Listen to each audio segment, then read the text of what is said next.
Work industries, what now? Oh, yeah, yeah, businesses, people that are self employed. Well, I can tell you that if I hadn't closed my driving school, I would still not have devolved in the way that the regular members of, British Columbian or BC Society have devolved. I see so many businesses that are official businesses.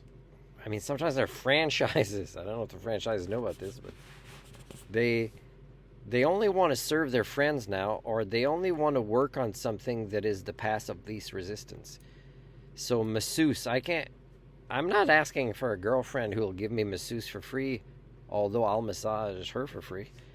This is not a sexual joke. I give very good foot massages, like a doctor, Japanese doctor fell asleep in a common room in a guest house where I was giving her a free massage. And she was so ungrateful and, like she felt entitled or something, or like I was her slave or something. I just want to do something nice. And couldn't really get a thank you from her, and she really appreciated. Anyways, it's your species, eh? Like this is you, this is me. So what if I would have? And I don't have relatives, and I was losing friends for being a nice person who just wouldn't want to sell his humanity away on Vancouver Island in Lacewitz. So it was already a declining culture in the sense that the more I evolved, the less they did, and the more they evolved is like even if I gave massage, even if I gave driving lessons to only uh, friends and family, is that there wouldn't have been nobody to give driving lessons to if I did what the norm does. Mechanical shops, it's more their clicky friends or family or people they've known a long time, or just things that aren't too hard, or they know that the people's personality types, if they screw up or break something or do it not great, they're not complainers who expect accountability. Uh, Near the end of my driving school, I did agree to give my ex's daughter driving lessons at 30% off, and did the same quality uh, of lesson that I did with anybody else at full price, or if they got a free gift card or whatever it was. So yeah, it's kind of weird. Like people think I'm lazy, and I have money to pay for a masseuse, and I can't even find one that actually wants to give a massage or do a trade,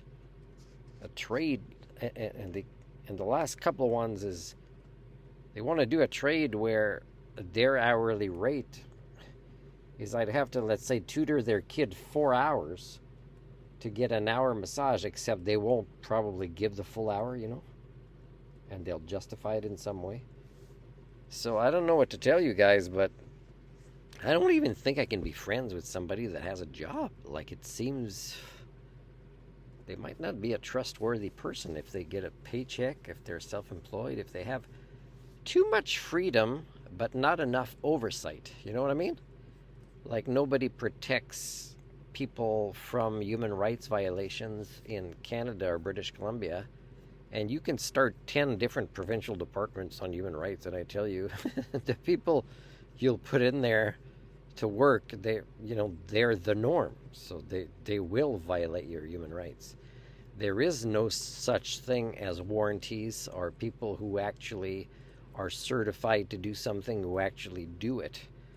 And I'm kind of talking about every profession I've talked about so far. So it's kind of sad that's the case, but it's getting worse in a measurable way, which again is evidence that my theory has been talking about, that it's accelerating.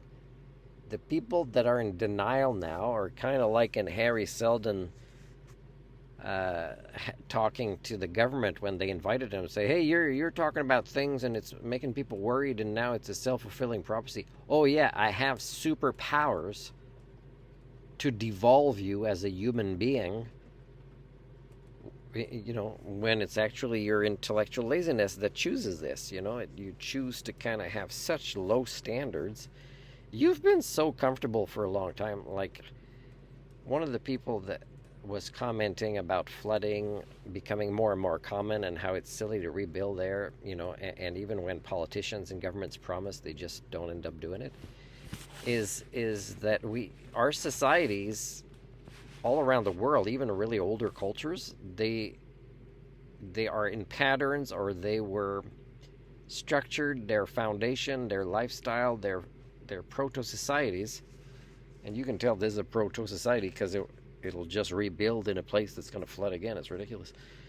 Is it came about, the acceleration of the spread of what you guys call modernity, when really, I mean, you can, if you're an objective social scientist, it's the beginning of the end.